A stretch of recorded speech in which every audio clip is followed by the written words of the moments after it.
Video ini akan mengubah cara pandang Anda terhadap konsep dari uang.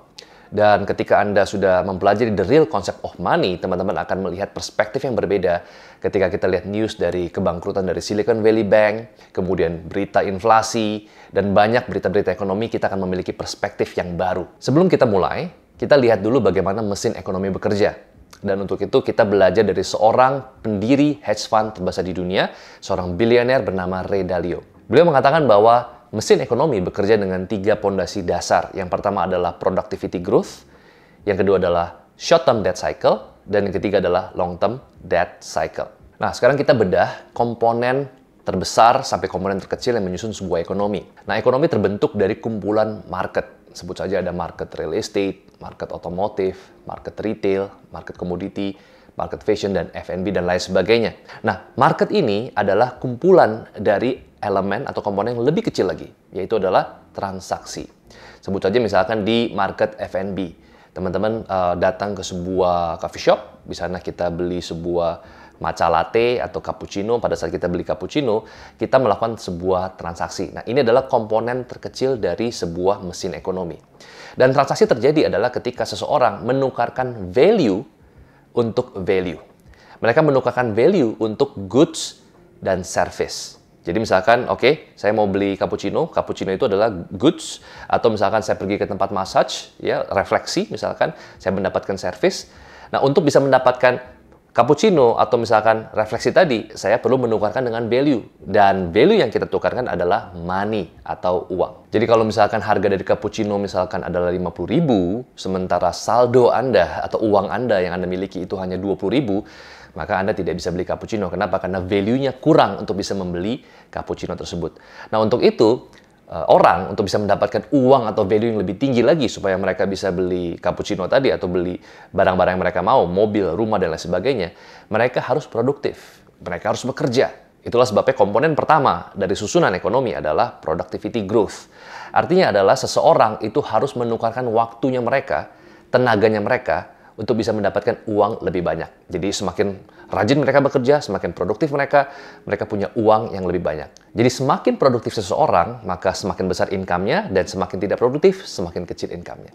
Nah, sekarang tricky part-nya adalah, bisa nggak dengan uang yang Rp20.000 kita beli cappuccino dengan harga Rp50.000? Jawabannya adalah bisa dengan menggunakan satu kata ajaib, ya, magic word, namanya adalah kredit. Ya, kita punya kredit card sehingga kita bisa, bahkan mungkin rekening kita 0, kita dengan kredit card kita bisa beli cappuccino harga 50.000 atau kita beli baju dengan harga 200.000, 300.000. Nah, dengan diciptakannya kredit, ini akan membuat seseorang akan mengeluarkan spending lebih besar daripada uang yang dimiliki.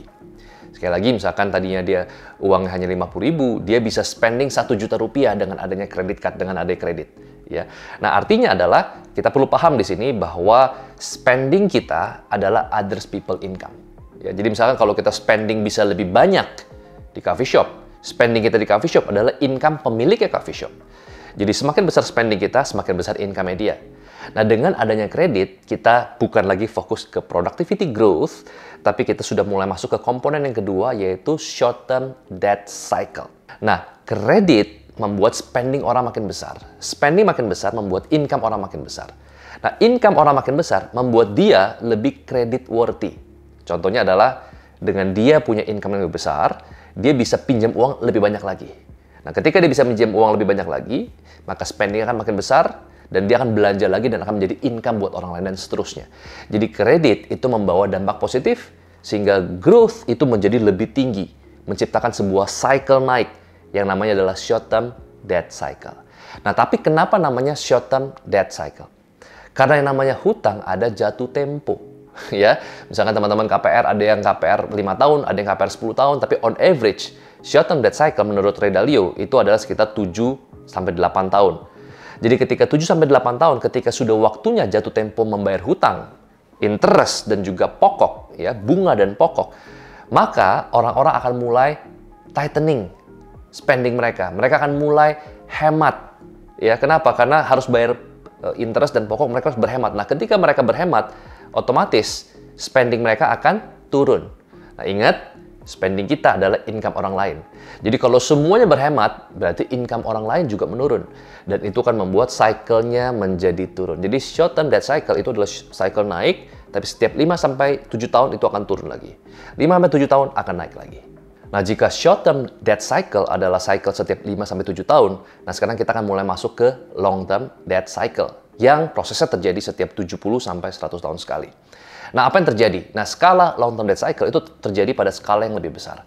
Tentu saja ketika productivity seseorang di-boost secara inorganik dengan adanya bantuan hutang atau kredit, otomatis orang yang tadi ya tidak bisa beli properti, bisa menjadi beli properti. Ya.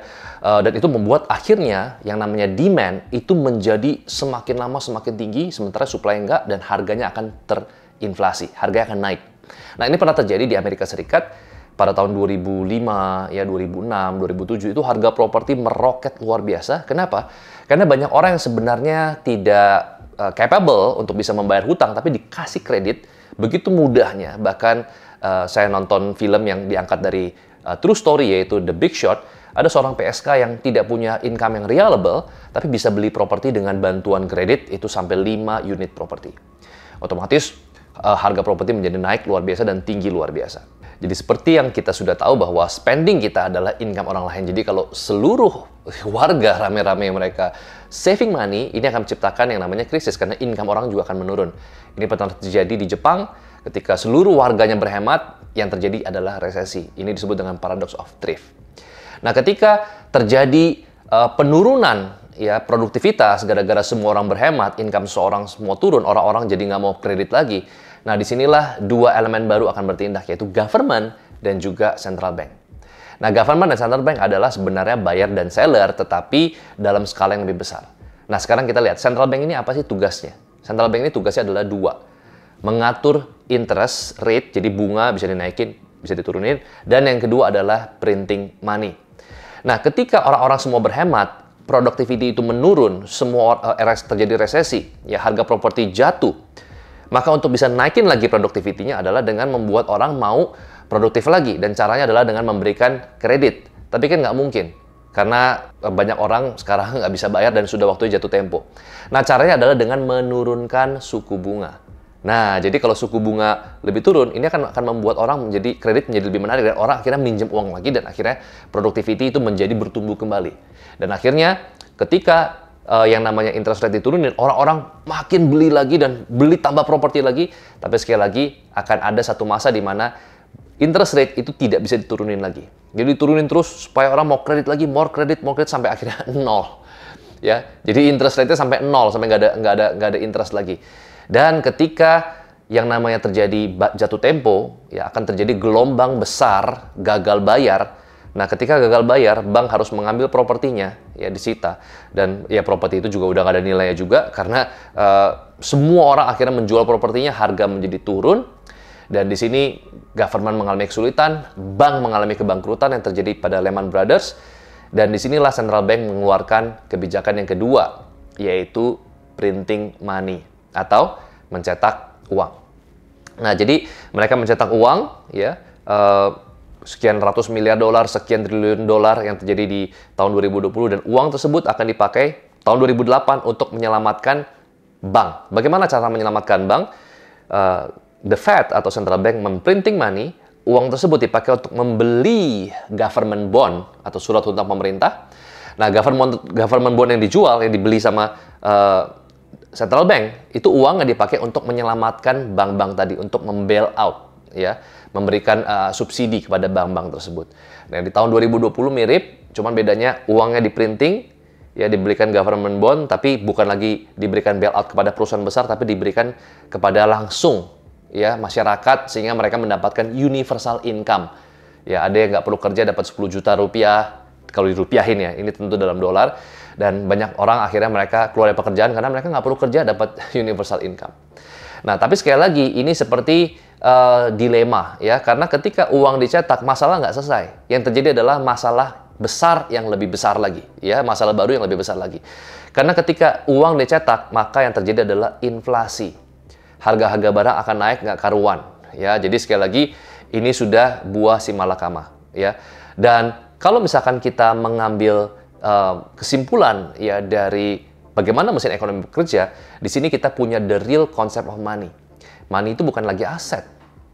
Money is debt. Ya, uang adalah kredit, uang adalah hutang. Kenapa? Karena central bank itu dapat mencetak uang. Jadi uang tidak memiliki real value karena uang tidak di-back oleh gold. Ya, sejak tahun 71 Presiden Nixon mengatakan bahwa dolar itu tidak lagi di-back oleh gold. Ya, jadi artinya uang, ya, the real concept of money adalah kredit, money adalah hutang. Nah, unfortunately, 5% orang di dunia, ini berarti top 5%, ini berarti orang-orang yang berada ya, bukan orang-orang yang kurang. Jadi top 5% adalah orang-orang yang berada, orang-orang yang kaya. Mereka bahkan masih belum menyadari the real concept of money. Kenapa? Banyak dari mereka masih lebih mempercayakan uang oke ditaruh di deposito, kemudian uangnya ditaruh di bawah bantal, karena mereka menganggap bahwa money is value, ya. Padahal ya value is growth, money is debt, value is growth. Jadi value itu bukan money, value itu adalah pertumbuhan. Nah, tetapi 0.1%, ya, the top 0.1%, jadi 0,1% orang yang betul-betul paham mengenai konsep ini, mereka justru menggunakan debt mereka menggunakan hutang sebagai leverage mereka. Contoh lah, misalkan Elon Musk. Ya. Elon Musk dia punya kekayaan 200 miliar dolar. To put it in the perspective, ya, $1 billion itu equal dengan 15.000 rupiah. Ya, 15.000 rupiah. Jadi dia punya 200 miliar dolar. Ya. Dan kekayaannya kebanyakan datang dari Tesla, dari saham Tesla. Nah, kita tahu bahwa Elon Musk itu mengakuisisi Twitter dengan harga 44 miliar dolar. Jadi kalau misalkan kita lihat dia punya kekayaan 200 miliar dolar, dia beli Twitter 44 miliar dolar, oke, beli aja. Tapi yang dilakukan oleh Elon Musk adalah dia meleverage buyout. Jadi dia membeli Twitter bukan dengan cash 44 miliar dolar, tapi dengan hutang, ya, dengan leverage, dengan kredit. Nah, jadi the top 0.1%, mereka tahu karena money is debt, ya. Jadi artinya adalah uang kita yang kita tabung di bank toh akan dipakai oleh bank untuk bisa dipinjamkan lagi ke berkali-kali lipat, ya, mungkin bisa 5-6 kali lipat, dan otomatis kalau misalkan kita taruh uang di bank, uang kita akan dipakai untuk leverage bisnis orang lain. Jadi karena kita tahu uang kita akan di-leverage untuk bisnis orang lain, nah ketika kita ingin memulai bisnis, ketika kita ingin membeli sebuah aset produktif, jangan pernah menggunakan uang kita sendiri, tapi gunakanlah uang orang lain. Ini adalah the real konsep, pemahaman dari orang yang termasuk golongan the top 0.1%. Jadi key takeaways dari video ini adalah dua hal yang perlu kita lakukan untuk bisa escape the matrix. Yang pertama adalah leverage with debt. Ya, jadi sekali lagi saya tidak menyarankan Anda untuk hutang untuk membeli barang-barang konsumtif, tapi debt untuk barang-barang yang produktif, aset yang produktif, bisnis yang produktif. Ya, karena money is debt, ya, uang adalah hutang, dan value is growth. Ya, value itu adalah pertumbuhan. Nah, nanti kita akan bahas di lain video. Key takeaways yang kedua adalah create a bank. Nah, bukan betul-betul membuat bank sungguhan, tetapi dengan menjadikan perusahaan kita public listed company. Ya, kenapa? Karena kalau teman-teman lihat, ya, sebuah central bank, ya, mereka punya kebijakan, mereka bisa printing money. Ya, mereka bisa isu uang baru, ya, out of thin air. Nah, sama seperti yang dilakukan oleh public listed company, ketika perusahaan itu sudah go public, mereka juga bisa isu saham baru, mereka bisa right issue, mereka bisa pada saat mereka IPO, mereka isu saham baru, ya. Dan artinya adalah dengan menjadi public listed company, itu sama dengan kita bisa menciptakan central bank kita sendiri. Nah, bicara soal go public, bulan depan atau bulan Juli, kami akan melakukan IPO perusahaan kami yang ketiga. Dan menariknya kali ini, kami tidak melakukan IPO sendirian, tapi kami melakukan IPO bersama dengan komunitas alumni dari Circle X.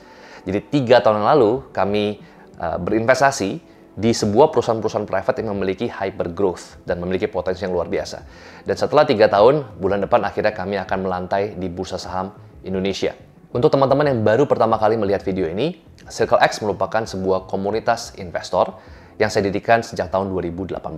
Setelah berhasil melakukan IPO pertama kami bersama dengan alumni Circle X pada bulan depan tahun 2023, nah, kami akan mengulang playbook yang sama bersama dengan Circle X batch yang terbaru. Nah, kali ini Sol Ventures telah mengkurasi perusahaan private yang memiliki potensi hyper growth dengan kriteria sebagai berikut. Perusahaan ini sudah berdiri 3 tahun, sudah punya belasan cabang, dan revenue-nya sudah mencapai 80-100 miliar rupiah. Nah, informasi yang lebih detail mengenai perusahaan ini, mulai dari laporan keuangan, bagaimana kita bisa visit kantornya, itu hanya kita berikan private access kepada member dari Circle X batch yang terbaru yang akan kita adakan tanggal 15 Juli tahun 2023. Sebagai member Circle X, Anda akan bisa mengikuti 8 pertemuan yang akan dibagi 2 pertemuan secara offline, di mana Anda bisa mengikuti sebuah Circle X Bootcamp yang akan kita selenggarakan di Hotel Royal Tulip Bogor 2 hari dan 1 malam, dan kemudian 6 pertemuan secara online via Zoom setiap hari Sabtu 2 minggu sekali. Komunitas ini hanya terbatas untuk 30 member saja dan ini gratis namun memiliki syarat. Nah, untuk bisa melihat syaratnya, teman-teman bisa kontak nomor WhatsApp yang ada di bawah saya. I'll see you there.